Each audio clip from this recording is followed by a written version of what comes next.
Sir. क्या हमें समझ में नहीं आ रहा है। 80,000 रुपए में खरीद के लाए हैं पत्नी को? अरे पत्नी को कहाँ से ले आए खरीद के भाई? ये मैया को बिठाओ, जबरदस्ती वो पति पत्नी के बीच में उलझ रही है। गुरुजी उड़ीसा से लेके आए। 80,000 में लाए हो? हाँ सर। कहाँ से? उड़ीसा से। उड़ीसा से? हाँ जी। तो वहाँ पत्नियां मिलती हैं 80,000 में? मिलती हैं अच्छा, गुरुजी। हाँ तो जब 80,000 की ले आए हो तो इससे महंगी भी थी क्या? नहीं गुरुजी, तो इनने लाख 1.5 2 लाख वाली भी थी क्या गुरुजी पत्नी? प्यार का खेल खेला है गांव में इनने, तो हमारी दुश्मनी हो गई। अब हम गांव में जाने लायक नहीं रहे। अब कहाँ जाएंगे गुरुजी, आप बताइए। क्या कर दिया इन्होंने? प्यार का खेल खेला है। प्यार का खेल खेला है गांव में इनने। अब इनने किसी और से प्यार कर लिया। लाए 80,000 आप फूके और वो प्यार किसी और से हो गया। राधे राधे भक्त। महाराज जी के पंडाल में प्रश्नोत्तरी का कार्यक्रम चलता है, वो बेहद ही अच्छा होता है। सभी को बहुत ही अच्छे और सटीक तरीके से जवाब मिलता है। महाराज जी के पंडाल में ऐसा व्यक्ति आया है जो कह रहा है मैं अपनी पत्नी को 80,000 के खरीद के लाया हूँ। महाराज जी क्या कहते हैं, आइए इस कथा को सुनते हैं। हम अपनी घरवाली से परेशान है गुरुजी।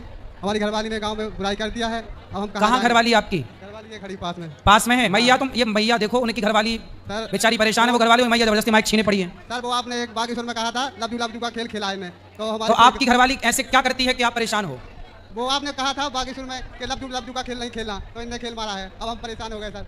हम 80,000? हाँ उड़ीसा से लेके क्या करती हैं? जुआ खेलती हैं? हाँ, बात करो पाठक, तुम बताओ। प्यार का खेल क्या करोगे? शिव नारायण हैं? मुझे ऐसी काम नहीं करिए। क्या? मुझे ऐसी काम नहीं करिए, किसी गलती काम नहीं है मोरा। हाँ उड़ीसा से आइए बस। क्या कह रही है मैया? हम ऐसे काम नहीं करते हैं। अच्छा, यही आपकी पत्नी है? अरे तो ये तो अच्छी है मैया। देखने में अच्छी लगती है सर, गुरुजी अंदर से खराब है। गुरुजी सतगज में भूल काम नहीं करिए ऐसी। क्या मैया? शिव नारायण सतगज दिक्कत नहीं गई, 11 साल आ गई। अच्छा, ये आपको 80,000 में खरीद के लाए हैं? आपको मालूम नहीं है? मालूम नहीं है? पापा माँ को दे नहीं है एक बच्चा। इन्होंने 80,000 दिए हैं आपको? नहीं दे। लो, पैसा किसको दे आए? दलाल लोग खा जाते हैं गुरुजी। दलाल लोग खा जाते हैं। किसको दे आए? दूसरे खा जाते हैं, जुगाड़ बनाने वाले।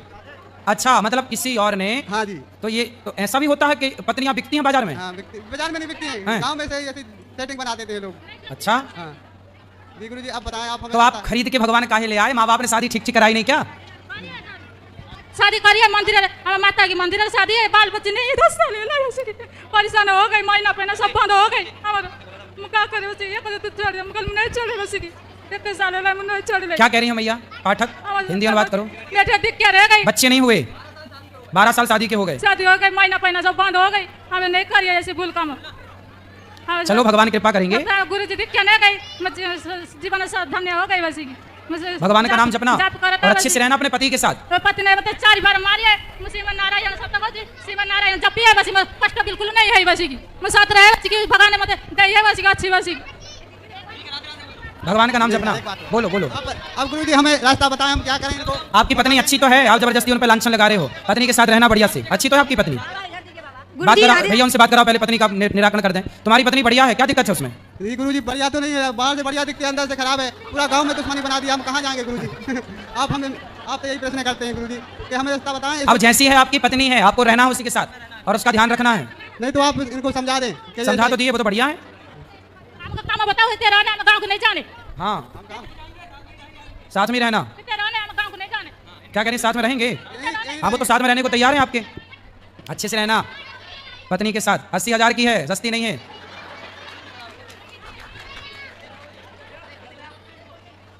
गुरुजी राधे राधे। गुरुजी मैं नोएडा से आया हूँ, जितेंद्र झा नाम है हमारा, और हमारी पत्नी भी आई है साथ में। गुरुजी यूट्यूब पे हमारी पत्नी आपको बराबर देखती है और मैं भी कभी कदाल देखता हूँ, गलत नहीं है, कभी कदाल देखता हूँ। तो गुरुजी हम दोनों में मिसअंडरस्टैंडिंग टाइप का हो चुका है और मैं तकरीबन 3-4 महीने से बहुत परेशान हूँ। कभी कदाल दोनों इंसान अपने आप को लगता है जो मैं कुछ कर लूँ तो कभी मैं कुछ कर लूँ। उनका कहना ये है जो आपका किसी के साथ अफेयर है। आपका? हाँ मेरा, लेकिन ऐसा कुछ नहीं। कहाँ पत्नी आपकी? ये साथ में आई है गुरुजी। बात कराओ, पत्नी कहाँ है? ले आओ उनकी पत्नी। अंशु थोड़ा आइएगा। क्या नाम है? अंशु झा। अंशु? हाँ अंशु जी हाजिर हों। मैं कभी कदाल आपको मदिरा सेवन करता था पहले शराब पीते थे जी, मैंने छोड़ दिया उसको। दूसरी बात ये है गुरुजी, जो जब जहाँ मैं रहता था बहुत दिन तक, वो 15-16 साल से रेंट पे रहता था और थोड़ा निम्न वर्ग का हूँ, कुछ नहीं कर पाया साथ साथ रह के वहाँ पे। तो एक पड़ोसी आ गई वहाँ पे, पड़ोसन आ गई? हाँ पड़ोसन आ गया, उनकी माँ और बेटी दोनों था।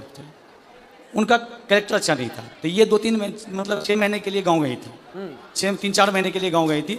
और उस दौरान हमने उनको 1-2 बार टोक दिया किसी मैटर लेके, जो कभी कपड़ा पसरा हुआ है तो हाँ जी थोड़ा कपड़ा उठा लो, कभी ये उठा लो, बस इतना ही। और हमारे बगल में जो बंदा था वो नेपाल का लड़का था, उसके साथ उसकी गलत मतलब वो थी, रिश्ते थे। हाँ। और जब ये आई वहाँ पे तो उसने क्या किया, मेरे को बोल दिया अंकल कब खाली करोगे आप, बस इतना। अब इनके दिमाग में ये बैठ गया, जो पहले अंकल नहीं कहता था अब अंकल क्यों कहता, क्यों बार बार ये करता। और कंपनी में भी काम करता हूँ तो इस तरीके का अंडरस्टैंडिंग होती है। बात कराओ पत्नी से। क्या नाम है आपका? अंशु झा सर। आप ठीक हैं? हाँ ठीक हूँ। तो आपके पति अच्छे हैं? हाँ अच्छे। तो आपको ऐसा लगता है कि इनका किसी और के साथ कुछ लफड़ा है? सर ऐसा तो नहीं लगता है, लेकिन कभी कभी मतलब लड़की सब जो होती है वो मतलब अजीब जैसा बिहेव करने लगता है, लड़ाई कर होता है घर में। तो ये आपसे लड़ते हैं कभी कभी? हाँ हाँ। क्यों लड़ते हो भैया पत्नी से? गुरुजी कभी कदाल ऐसा होता है, मैं जो नौकरी करता हूँ वो एक्सपोर्ट हाउस होता है, गारमेंट लैंड है, उसमें लड़कियाँ मर्चेंट होती हैं, बहुत सारी की होती हैं। बात व्यवहार होता है अगर वर्क लेवल पे, बस उन्हें। और इन्हें लगता है कोई बात व्यवस्था में जो हाँ ये ऐसा क्यों हो रहा है, आपने क्यों बोला? सर 1 साल से ऐसा हुआ, पहले ऐसा नहीं था। तो आप भी पत्नी को जवाब मत दो, पत्नी की बात मानो। नहीं देता हूँ गुरुजी, मैं देता नहीं, तरफ से लड़ाई मत करो। नहीं करता हूँ, बट कभी कदार मेरे अंदर, यही तो मैं पूछना चाहता हूँ, मुझे मेरे अंदर बेचैनी हो जाती है, जो मैं क्या करूँ। किस चीज की बेचैनी? बेचैनी जो आखिर मैं जिसके लिए इतना कर रहा हूँ, घर में इतना बच्चों हैं, 2 बच्चे हैं हमारे, कितना कर रहा हूँ, अब वहाँ मेरा कदर नहीं हो पा रहा है, मैं क्या करूँ, बढ़ जाऊँ क्या? नहीं कभी। इसलिए आप दोनों बड़े प्रेम से रहो, आपके दोनों का वातावरण का प्रभाव इन बच्चों पे पड़ना है, अब लड़ाई का भी और प्यार मोहब्बत से रहने का भी। इसलिए संदेह त्याग दीजिए और पति का सम्मान करना चाहिए। देखो आदमी दिन भर बाहर रहता है, कमाता है, पैसा कमाता है, दिन भर तपता है, थकता है, किसके लिए करता है? कि हमारी पत्नी खुश रहे, हमारे बच्चे खुश रहें। घर में बैठ जाएगा तो कैसे दाल रोटी चलेगी, कैसे बिजली का बिल देगा? तो पैसे तो चाहिए ना, उसके लिए कमाना पड़ता है, और कमाना है तो फिर चारों ओर बातचीत भी करनी पड़ती है समाज से। उससे आप यदि गलत वे पे ले जाएंगे तो वो गलत हो जाएगा। इसलिए अपने पति का सम्मान करना चाहिए। पति का सारी दुनिया अपमान करे चलेगा, पत्नी का सारी दुनिया अपमान करे चलेगा, पर पत्नी सम्मान करे और पति सम्मान करे तो लोग जीते हैं, खुश रह के जीते हैं, कि हमें किसी की ज़रूरत नहीं है। हमारी पत्नी हमारे साथ है, हमारा पति हमारे साथ है, फिर किसी की परवाह नहीं है। इसलिए आप दोनों स्तंभ हैं, आप दोनों से ही आपके बच्चे हैं, आप दोनों से ही आपका सुख दुख है। आपकी मांग में सिंदूर है ना, वो आपके पति से है, आपके गले में मंगलसूत्र है ना, वो आपके पति से है। ये बच्चों की जो इच्छाएं हैं ना, वो एक पिता से पूरी होती हैं।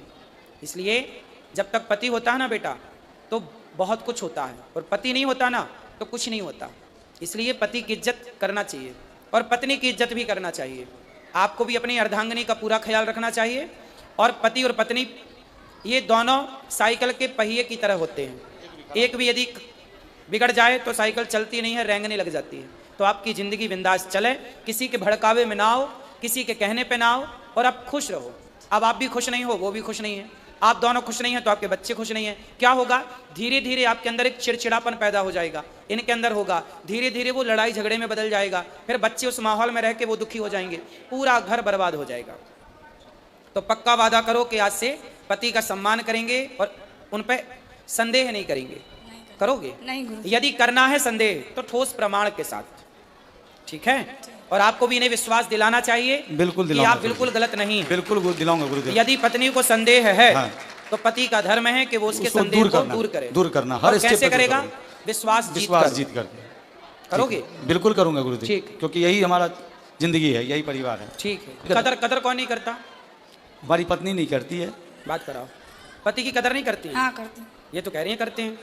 अब इनका कदर करने का मतलब ये भी उद्देश्य है, कदर किसे कहते हैं करना? अब बताओ कदर किससे कहते हैं? परिभाषा दे दो इनको।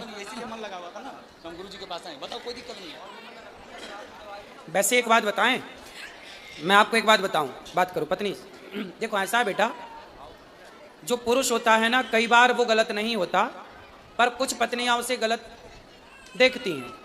यदि पुरुष समाज में किसी स्त्री से बात कर ले, किसी लड़की से बात कर ले, तो पत्नी को ऐसा लगता है कि शायद इनके साथ चक्कर है। कई बार जो आप सोचते हैं वो गलत होता है, और इस गलती से पता है क्या होता है? कई बार रिश्ते खराब हो जाते हैं, रिश्तों में दूरियां पैदा हो जाती हैं, आपकी प्रसन्नता गायब हो जाती है, क्योंकि जब भीतर संदेह बैठ जाएगा तो खुश कौन रहेगा? लेकिन आप कई बार जो सोचती हो वो गलत होता है, इसलिए सोचो मत। यदि आप अपनी आंखों से देख लो, यदि आपने ठोस प्रमाण इकट्ठे कर लिए तो आप बिल्कुल कहो कि हाँ ये व्यक्ति गलत है। पर जब आपने देखा नहीं, किसी के मुंह से सुना नहीं, कोई ठोस सबूत नहीं है आपके पास, फिर आरोप लगाना गलत है। ठीक है।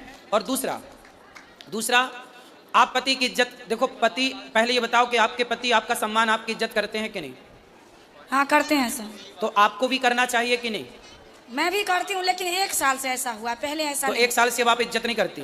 नहीं, 1 साल से मतलब लड़ाई झगड़ा थोड़ा ज्यादा नहीं, लड़ाई झगड़ा जब आप शक करोगी, संदेह करोगी, संदेह की भावना रखोगी तो लड़ाई तो होनी है। अब आप संदेह क्यों करना? इसलिए आप समझदार हैं, पढ़े लिखे हैं, बच्चे समझदार हो रहे हैं, बच्चे सब समझेंगे बहुत जल्दी से इन चीज़ों को। राधे राधे भक्तों, आप सब लोग कैसे हो? आशा करती हूँ आप लोग कुशल मंगल से होंगे।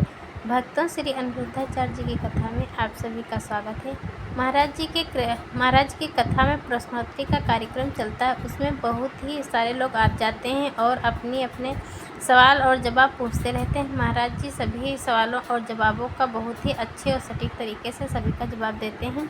ऐसे ही आज ही इस पंडाल में एक ऐसा बूढ़ा व्यक्ति आया है जो महाराज जी से प्रश्न कह रहा है, महाराज जी मैं अपनी पत्नी को 80,000 का खरीद के लाया हूँ। महाराज जी ने कहा कि क्या पत्नियां खरीदने से मिलती हैं क्या? महाराज जी उसने कहा कि हाँ महाराज जी, मैंने उड़ीसा से 80,000 की खरीदा है, पर ये लाने के बाद मेरा कहना नहीं मानती है। महाराज जी ने कहा आपने जो खरीद के लाया है प्यार से तो लाया नहीं।